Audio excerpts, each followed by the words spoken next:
هو من أتقن التمثيل والإخراج والتأليف والراب. هو فنان شامل بمعنى الكلمة. هو من صارع المرض وانتصر عليه.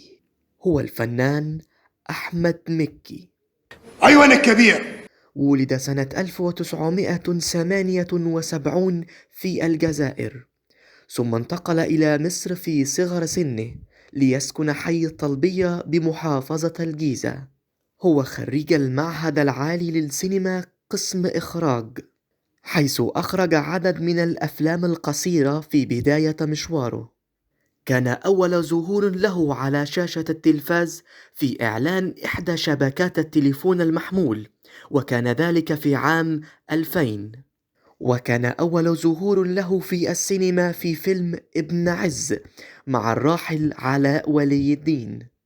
قدم في بداياته شخصية هيثم دبور في سيت كوم تامر وشوقية، وبعدها في فيلم مورجان أحمد مورجان، حيث لقت تلك الشخصية نجاحا كبيرا، مما أدفعه إلى عمل أول فيلم بطولة له بتلك الشخصية، وهو اتش دبور، والذي كان يعبر عن حال الشباب في تلك الفترة.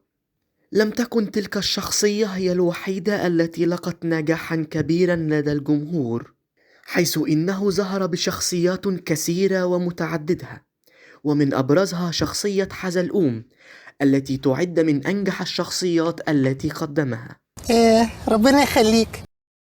كانت الفترة من 2016 إلى 2017 هي أصعب الفترات التي مر بها، حيث أصيب بفيروس في الكبد والطحال، مما أفقده ما يزيد عن 30 كيلو من وزنه، ولكنه استطاع أن ينتصر على المرض، بل وسرعان ما عاد إلى وزنه وظهر بشكل جديد يحث على الرياضة والاهتمام بالجسم، مما جعله يتكرم من أحد البرامج التي تهتم بكمال الأجسام.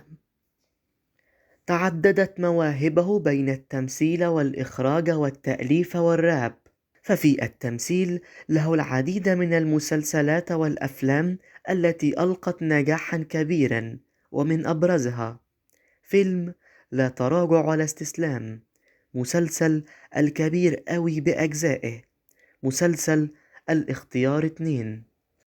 وفي الإخراج فقد أخرج فيلم الحاسة السابعة وبعض حلقات مسلسل لحظات حرجة. أما عن التأليف فقد ألف مسلسل الكبير قوي بأجزائه، وفيلم طير انت، وفيلم الحاسة السابعة وغيرهم. أما عن الغناء فيعتبر مكي من رواد فن الراب في مصر، بدأ في سنة 2005 حتى أن أصدر أول ألبوم له في سنة 2012 باسم أصل عربي. له العديد من أغاني الراب التي ألقت نجاحا كبيرا، ومن أبرزها أغلى من الياقوت، وقفة نصية زمان. مشوار من التعب والكد، مشوار يستحق البحث والتفتيش، مشوار يستحق أن نسأل من هو.